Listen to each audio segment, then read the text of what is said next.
Good day, everybody, and welcome to Let's Talk, the Todd Worsham Show. Hey, my voice is starting to finally come back. It's only been like 3 months. So today's show. So the inauguration wasn't at Mar-a-Lago. Didn't say it was going to be. I just said it. It wouldn't surprise me, but it didn't happen. It was a really good inauguration, if you saw that. So a lot of stuff has been going on since, I have to say this off the top. This episode is for entertainment purposes only, and these are only my opinions. Please don't take my stuff off YouTube. All right, so let's get into what's been kind of going on. Haven't got a real answer on how many executive orders Trump signed on the first day, but it was a lot. I've heard anywhere from 25 to 70, so I don't really know. The numbers are all over the place. At any rate, so some of the big ones, in my opinion, that he had signed is pulling away from the World Health Organization, the WHO. And if you don't know, and if you don't do research, and you're not really in tune to what's going on in the world, the WHO organization has been trying to get United States to sign away our medical sovereignty. So this group of people, basically, and you can look this up. This is on Google. It's everywhere. It's even on YouTube. It's all. This isn't a conspiracy. It's easily obtained information. In fact, you can go to the WHO website and it's all there. At any rate, so this group of unelected officials, this just group of people, I don't even know. I haven't done enough research to understand even how the WHO even became to exist. But anyway, so these group of peoples who are not elected by anybody, they're just people in these places, have decided that they need to be in control of the world's health. And they're demanding that all the countries give up their sovereignty when it comes to health issues. So in other words, if this group of people decides that there's a pandemic, there's one. You can't say anything about it, and you have to follow all the rules and regulations that they put in place. This is not a joke. This is not a lie. This is true. And Biden, I can't believe he didn't sign it, but he was scheduled to sign it, and he didn't. And I to this day can't believe that he didn't sign it. I thought for sure that would have been the cherry on their cake there, but it didn't. I don't know if he just didn't get there. I don't know if it didn't get scheduled, or just I don't know what happened. I just know it didn't happen. So we're pulled out of that, so that's really good. And of course, everybody knows about the Paris Accord. I mean, that's just a big LGBTQ money grab situation. It has nothing to do with the climate. And if you've done any research on that, I mean, you know exactly what I'm talking about. That's not a conspiracy. You can go right on their website. They explain everything right out in front, just like Planned Parenthood. These aren't conspiracies. Just go to the websites and look at them and observe for yourself. Make your own opinion. But anyway, so he pulled out of that. And those are two really big main things. And then the other one, too, that's going to be a controversy, and it already is. In fact, a judge already kicked it down. I believe a judge in Seattle, he already kicked it down, is the birth rights, where illegals come here and they birth, and then that child becomes a citizen. Trump just signed an executive order getting rid of that. I personally happen to agree with that. But the good thing is, and one thing you got to realize, if you don't know Trump and you don't understand Trump always shoots way up here because he knows he's going to get somewhere in the middle because he's a negotiator. So he comes in way out of whack, and you're thinking, dude, you're freaking nuts. There's no fucking way that's going to happen, or this is blah, blah, blah. Well, he knows that. And if you know Trump, you know that too, because he comes in up here, and then by the time the negotiations are done, everything comes out really good for both sides. So, and that's what he does. And people like they listen to the words, because I used to do the same thing. I mean, I'm not gonna lie, but he's a New Yorker. If you ever been to New York, you ever live on the East Coast, you know what I'm talking about. It's just a different type of people, different culture. And then once you get to understand all that stuff and how he negotiates, it makes sense. And like all these EOs that he did, executive orders that he did, a lot of them were to bring cases to the Supreme Court. And that's exactly what's gonna happen with this birthright. Because the 14th Amendment originally was put into the Constitution because of slavery. Because once slavery ended, because before, slaves weren't technically U.S. citizens. They weren't people. So they made this part to the 14th Amendment to give all the slaves birthrights to instantaneously make them U.S. citizens. That's what the law was in the Constitution was intended for. It wasn't intended for people to come to our country and pop out a baby and then have that child become a U.S. citizen and then start drawing off the system. That's not how it was intended. That wasn't the intention of the law.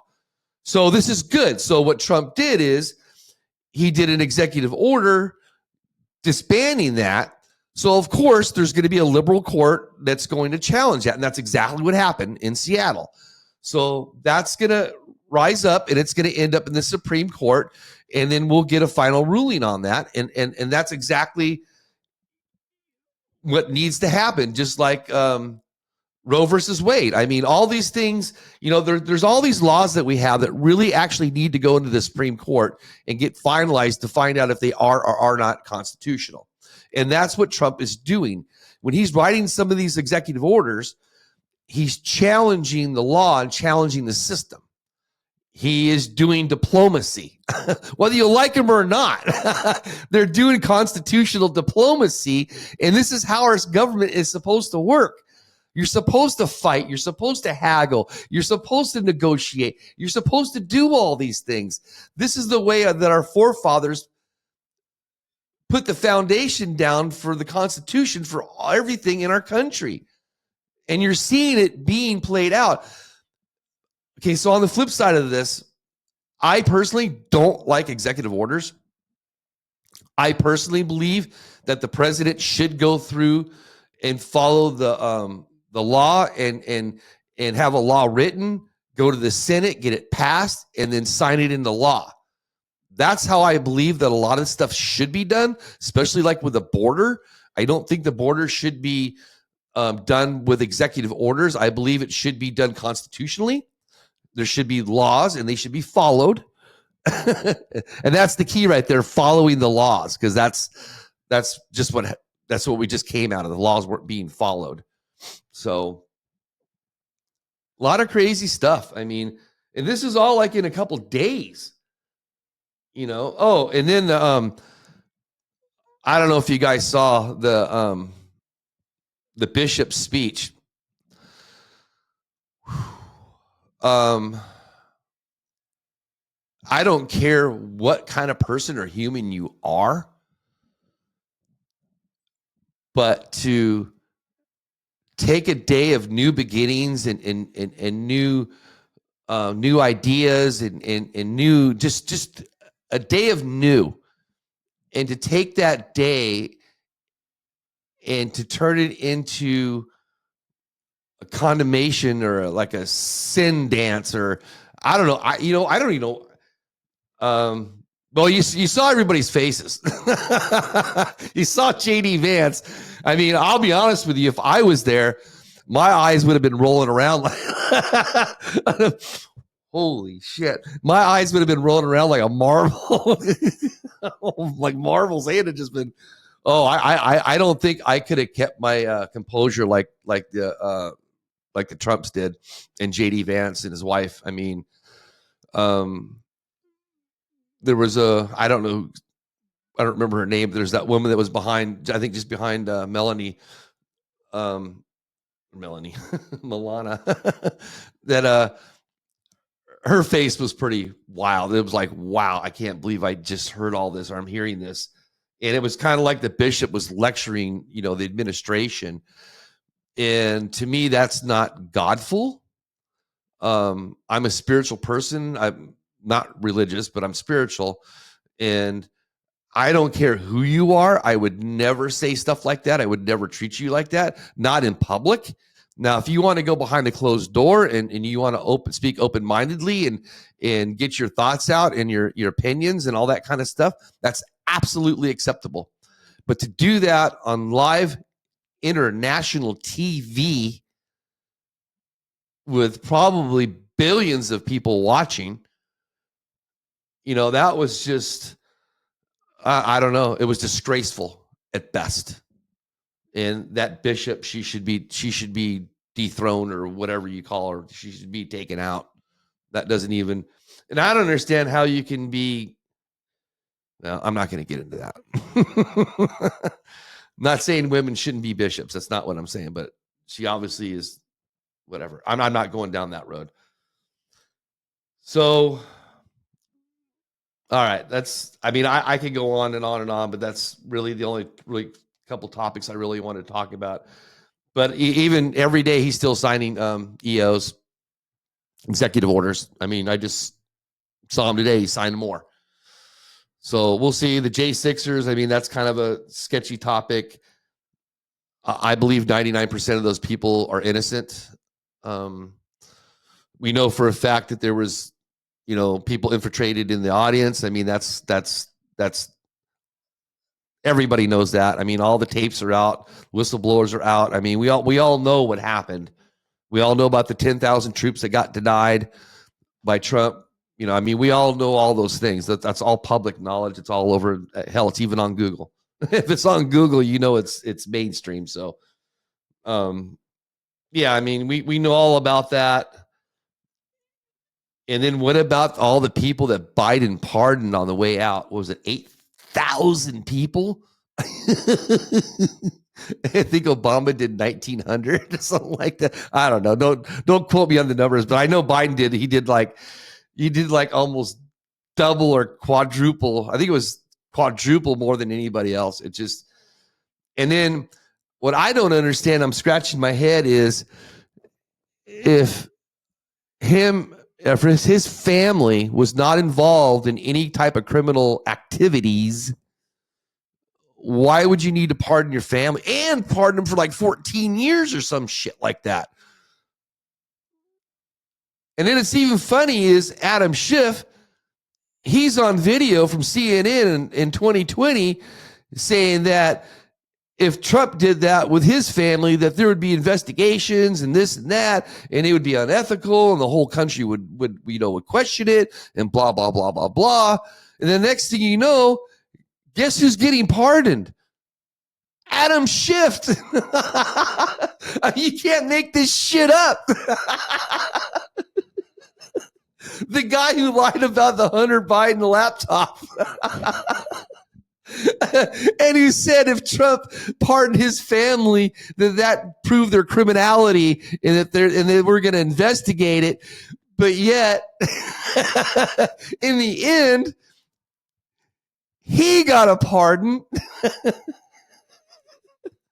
Oh, life is just like, it's so great right now. It's just awesome.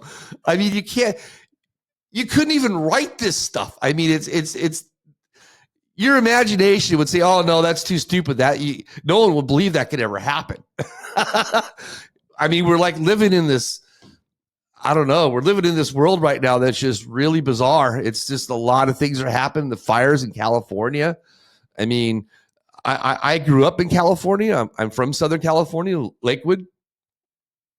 And I lived up in Big Bear, up in the mountains.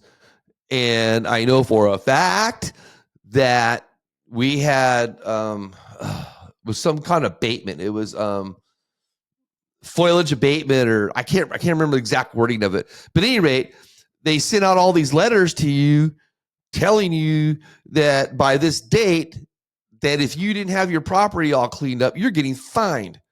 So you had to go around your house and around your property and pick up all the compost and all the logs and broken down shit, and you had to weed whack all the grass, and you had to do all this stuff every year. I mean, that was just part of living in the forest. So we did all that. And as far as I know, California's did that as long as I can remember. I mean, as long as I can remember. And yeah, we had forest fires every year. We had the Santa Ana winds, had all that shit, but we had water. They always told us we were in a drought, but there was always water. There was lakes. I used to go water skiing. I water skied in lakes that up until just recently weren't there anymore. So I don't know. I don't really want to get involved in any of the conspiracies and all that kind of stuff. So, but I don't understand why 60% of the hydrants weren't working. I don't understand why we're dumping a whole river's worth of water into the ocean. I mean, I don't understand any of that. None of that stuff makes any sense to me. And the way I see California is, if you took a whiteboard and you put down all the things that they're doing to their state and wrote them all out on a billboard, on a whiteboard, and analyzed them, I think you would come up with a realization that probably 90% of all of those laws are doing nothing but tearing the state down and tearing the state apart and destroying it. Because I know when I lived there, it was like, I mean, I grew up on the beach in the 70s and the 80s and into the 90s.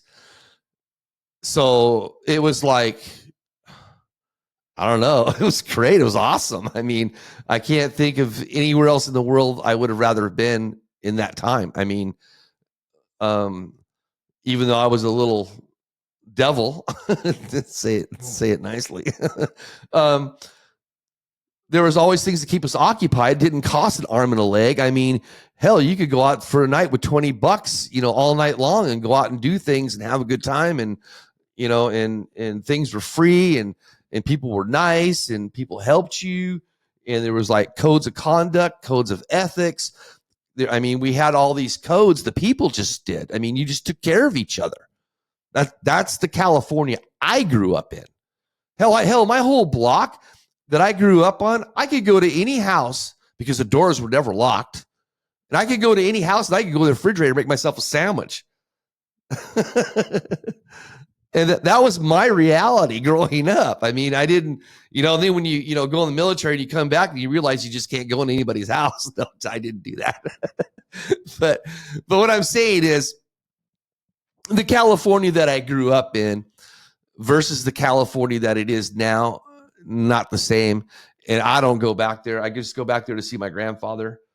He's buried there in Hawaiian Gardens. Like a nasty city. I mean, Hawaiian Gardens used to be the heroin capital of the West Coast. My poor grandfather's buried there. Oh, every time I think about that, it's just, and if you knew my grandfather, oh my God. I don't know. It makes me laugh, but I don't like it, but it is what it is. That's where he got his plot. So, and my grandmother, she's in Australia. They sent her body back. But that's got nothing to do with any of this. So Trump is just going away, just signing EOs and getting things done. And I think Hegspect's going to get, I think he's going to get nominated. He's going to go through. I think he's going to have his cabinet ready to go here soon. So I think things will start happening. And he signed the executive order, I think, for no taxes on tips. God, he signed so many of them. I can't even. I should have just wrote them all down or something. But there's just so many of them. But he did a lot of them. No DEI in the federal government. Workers go back to work or you're fired. God, the list goes on and on. I mean, he's probably already done 200 of them. So I don't know. There's so many. And like I said, a lot of these executive orders are probably being written so that they can go to Supreme Court. And this is how we're going to get these things put into law or get them taken out, or we're going to finalize them so everybody understands exactly what it means, and we'll get things straightened out. So what he's doing is really smart, actually. And if you, because I know a lot of people just get excited, oh, he's going all crazy. Yeah, but I think a lot of these EOs that he's doing are for exactly that reason, to go to the Supreme Court and get hammered out. And then this way, by the time he gets out of office, a lot of these things will be in law. They'll be written in law. So you can't, there's nothing you can do about it. That's just the way it is. So then the border, of course, he wrote, I think he wrote 20 something executive orders on the border on his first day. Back to Mexico, ended catch and release. And of course, the birthright things that I was talking about. I can't think of what else, but I know it was a whole bunch of them that he got rid of that too. So did a lot. Sent 1,500 troops down to the border. I think they'll be there by Monday, I think. So that's a start. I don't know how many troops altogether, but I heard 1,500, and I know Texas has already got some stuff going on. I've seen that on TV, on the news, so I know they're there.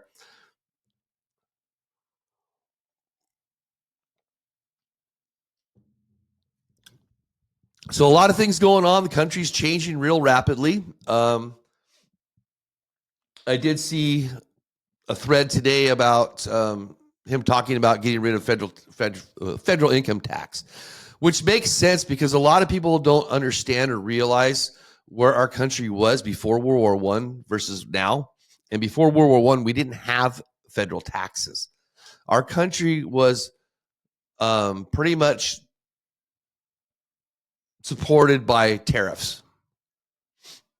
That's how this country got rich.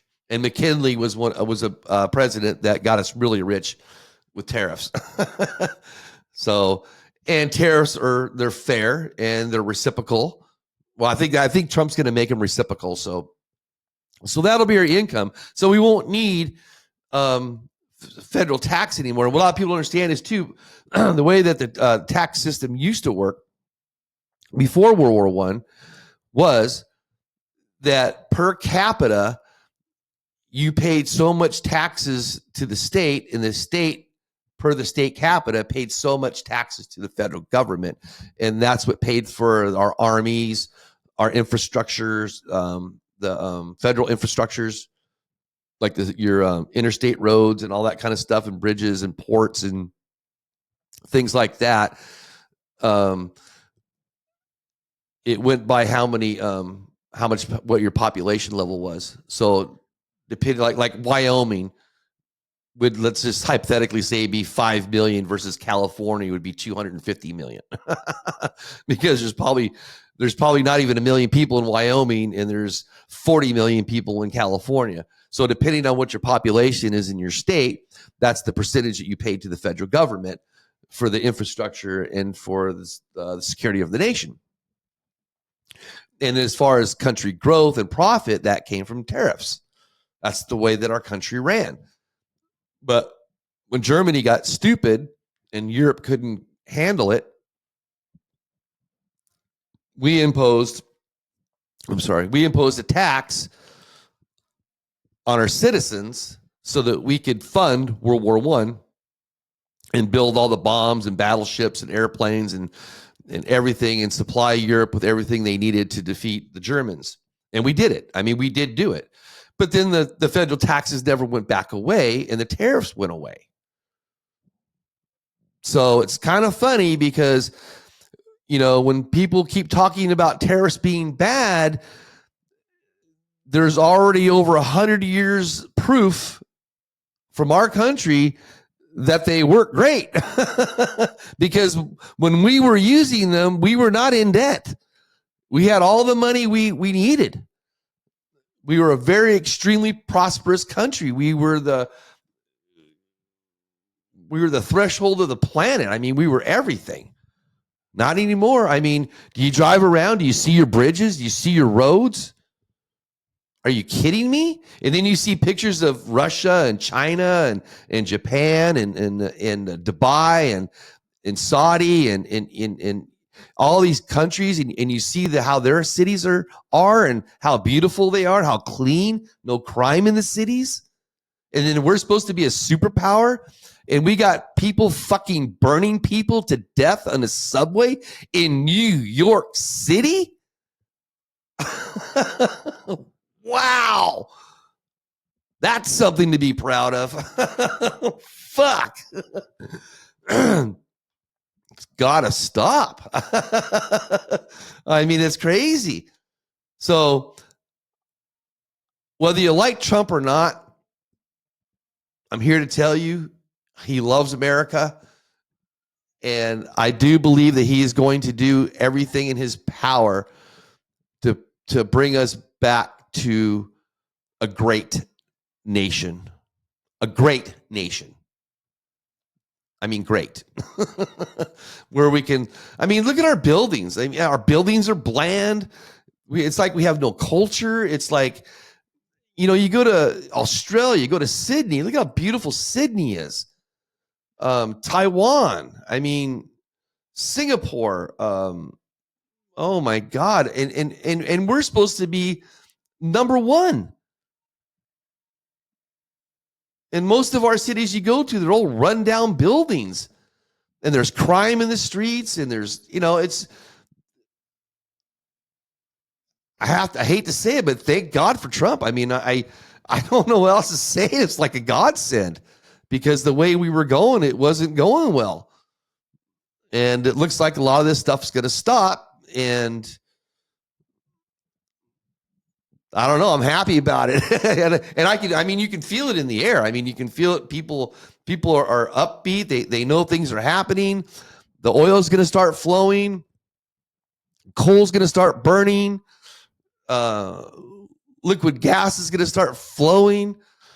I mean, all that money's just going to start flowing out. We're going to start supplying probably Germany and Europe with oil again. And that's going to crush Russia.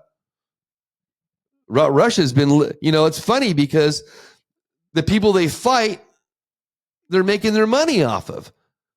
I mean, how dumb is Europe? You're against Russia, but then you shut the pipeline down between America and you, and then get your oil from your enemy. That's like Americans. How dumb are we? We're getting our drugs, our antibiotics, and all our drugs that we need from China. They're not even made here. They're all made over there. I mean, you can't make this stuff up. I mean, the best thing that ever happened was Trump not winning in 2020.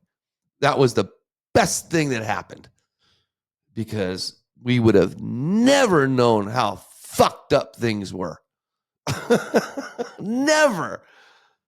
Oh my God. So anyway, so it's working out in the end.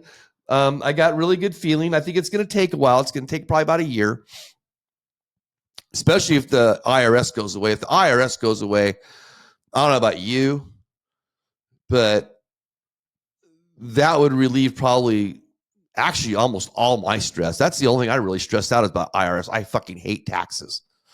They're stupid. And I know they're not, I know they're not legal. And I know they're not, well, I shouldn't say that. I don't believe that they're legal. Okay. And I don't believe in them. It's an oppression tool to keep us down. You earn that money. You worked for it. It's yours. And then not only that, but think about it. All that money that used to go to the IRS is now going to go into it's going to go into people buying crap and people saving money. And wouldn't that be nice if you made enough money to where you could save up and buy a car? Like the old days when I grew up, you didn't go out and get a car payment. You saved up your money and you went down and you bought a car. I mean, I grew up right in the time that it changed. When, you know, like you could buy a 65 Mustang for, I think it was like $2,400. Hell, the first truck I bought was a 1986 Ranger No, I don't remember how much it was. I want to say it was like 5,000. I think it was 59.99. I think it was. So $6,000. Just a 2-wheel drive little baby Blue Ranger, single cab. Actually, I don't remember, but I did have payments on it. $190 a month, something like that. I don't know. But now, if you want to go, let's say you want to go buy an F-150 fully loaded, 6 figures. That's insane. When I grew up, 6 figures, you could have bought 3 houses, maybe 4. Wow. So anyway, we could go on and on with on and on. So I hope you like today's update on the Mr. Trumper. And again, this video is for fun purposes. All right. It's just for having fun. All right, everybody. I appreciate you joining my show. I believe I will have a guest on next week. I'm supposed to interview him this Sunday. So a local here, Mr. Warren, local Mainer. I think that's what they call them, Mainers. I'm gonna have to ask him that. We'll have to answer that question on the next episode. I have to see what they're called, because I know in Tucson we were Tucsonians, in Phoenix we're Phoenicians. So I guess Maines or Mainers. I don't like that, but anyway, I'll try to. Here, you know what? I'm gonna write that down right now. So I'll write down Mainers with a question mark, and when he comes in Sunday, I'll ask him, or when we talk. So I don't really know what we're going to talk about. We're probably just going to talk about him growing up here and some experiences. And he seems like a well-weathered man who probably has a lot of really good stories and good experiences. So I was really excited when he agreed to come on. So, all right, everybody. Thank you very much, and see you next week.